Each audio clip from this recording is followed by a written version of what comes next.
What's up? You are tuned into Livin the Hustle, hosted by the After Party. It's your girl, Misha the Diva, and I got to my left Mr. LTH, and she's to my right.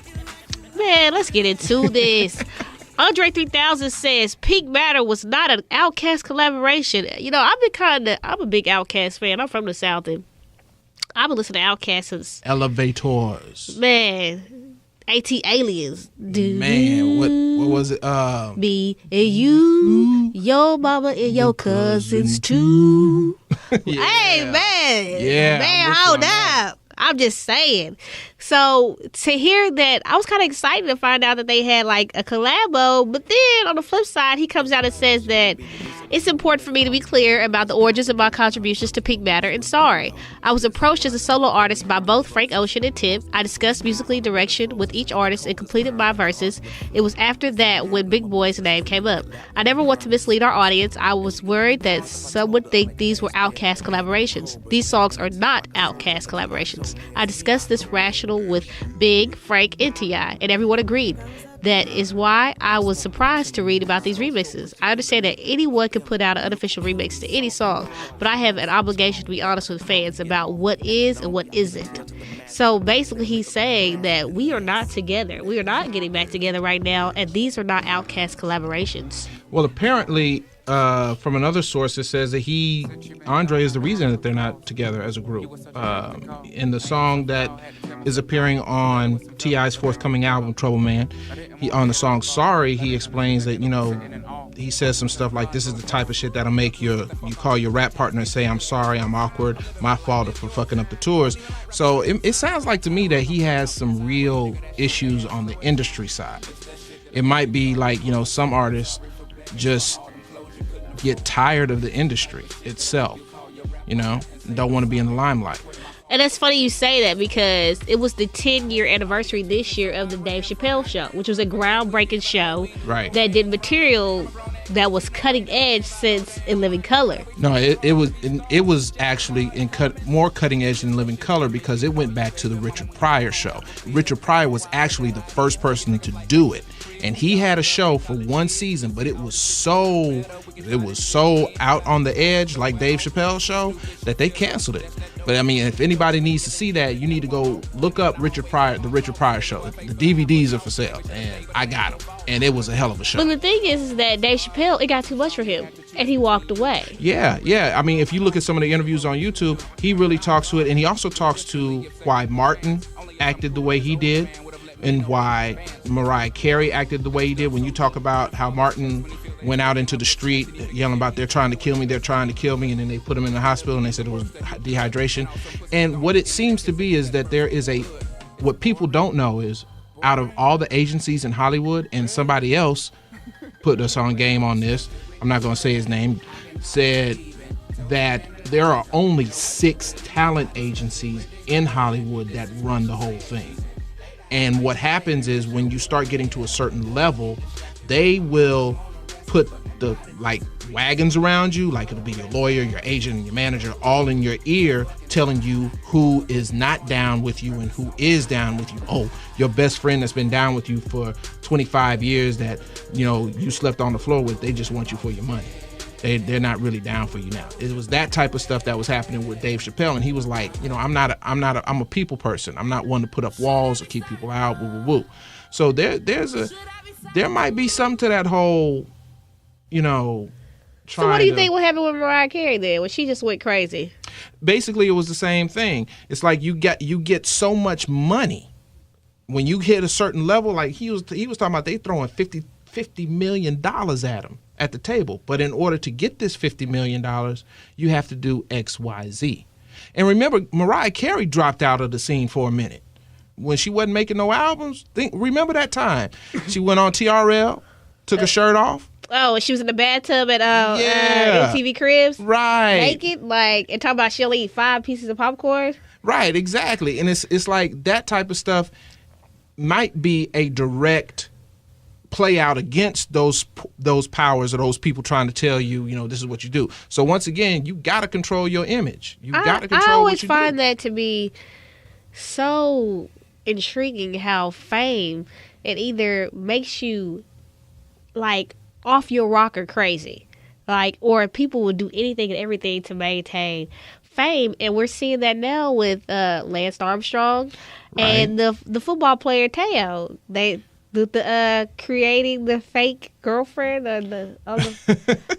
he had a catfish situation. Oh man. You know what? I was watching Catfish last night, and the handsome white guy has been chatting to a young lady on the line for maybe 2 years, falling in love with her, but she says she doesn't have a cell phone, and that would have been a red flag right there. I mean, that's a... Wait a second, you ain't got no house phone? No cell phone? You ain't got a cell phone, house phone, or nothing? But I would say, okay, Do maybe you have a pager?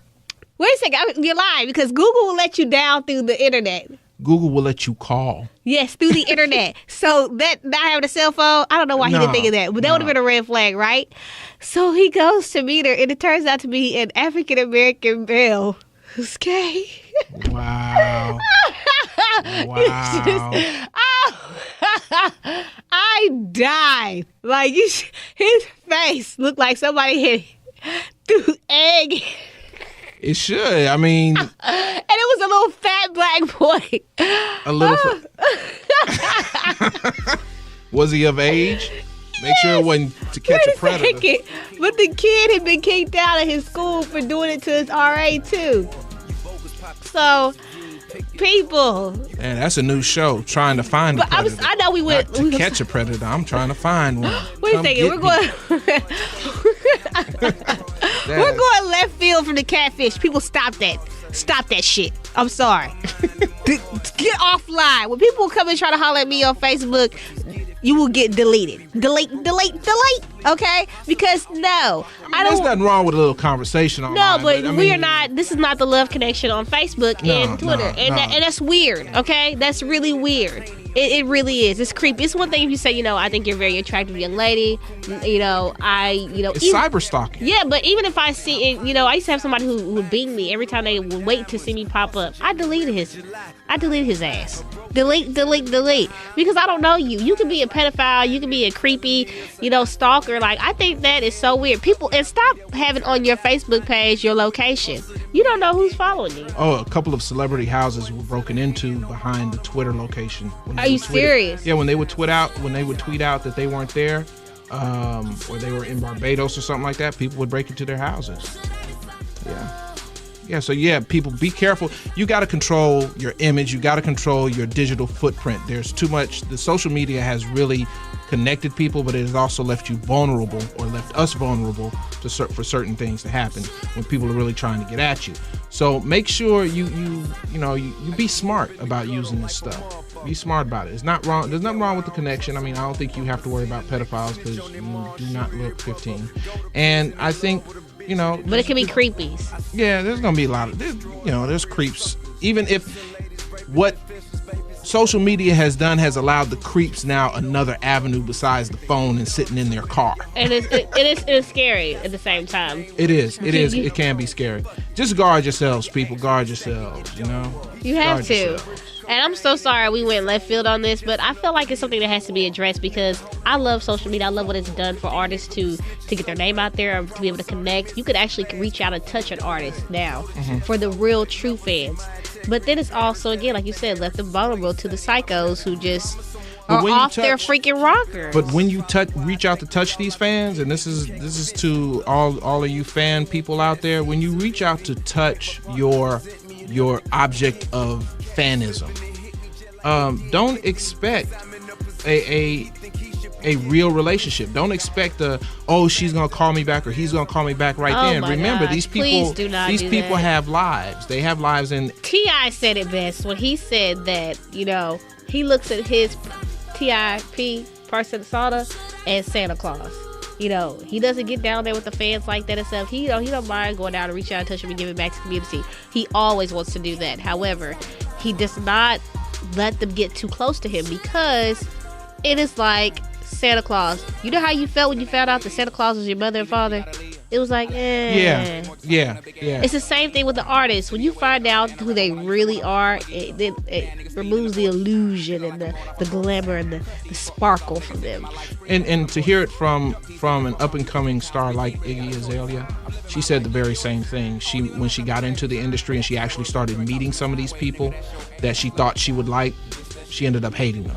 And the people that she didn't think she would like too much, she really did like them. And I'm the same way here. I've interviewed a ton of artists. I've been very blessed. And a lot of the artists who I thought that I would like, or I thought that were very intelligent, were morons. And you can check out some of her interviews with these talented artists. And I'm not saying which ones are morons or which ones are not, but you can check her out interviewing on livinthehustle.com. Yeah. So right now we're finna get back into the mix. Boom, boom, boom, boom. And when we come back, we're gonna be talking to Chop Star Jimmy, and y'all got something coming up, you know. Oh yeah. Me and Chop Star Jimmy, we are going to talk about the difference between lyricists and rappers. But before we do that, I'm going to have a moment of silence because this is the second inauguration of our first African-American president this week. God bless America. And Black president for the second time, even though it was by a margin. I don't care. And man, look. Don't get off your soapbox right now. Don't let me finish. Get off your soapbox. Because I got to say something. I got to say something. No. Okay. I'm okay. And it is also Martin Luther King Day as well on Monday. So, in honor of that, everybody, we're going to have 15 seconds of silence. Let's go. No, we ain't going to have 15 minutes. I know we don't have 15 seconds of silence. That was good right there. But look here. Y'all, we need to stand up for and voice for our president, because the right wing, and I will say it, the right wing, those fanatics out there are trying to make him out to be a tyrant and all this stuff. And we know that's not true. But what's in the media gets perpetuated and people grab onto that stuff. The bottom line is this. The man is making strides in a whole lot of areas that we already need to make strides in. So let's support him. Let's keep it going. Let's make sure our next president has the same ideas. And I'm going to need Fit to get off his soapbox. Y'all stay tuned. Y'all get into this mix. I walk on my soapbox. He lives. It's living the hustle. He's the Charlie Brown soapbox Charlie man. Brown? Wah, wah, wah. Let's get into it. Follow me at Misha, MESHATHADIVA. You better be glad you already missing teeth. I knocked the rest of them out. Oh, gosh, guys, I'm sick. I chipped my tooth. God, shut up, Fifth.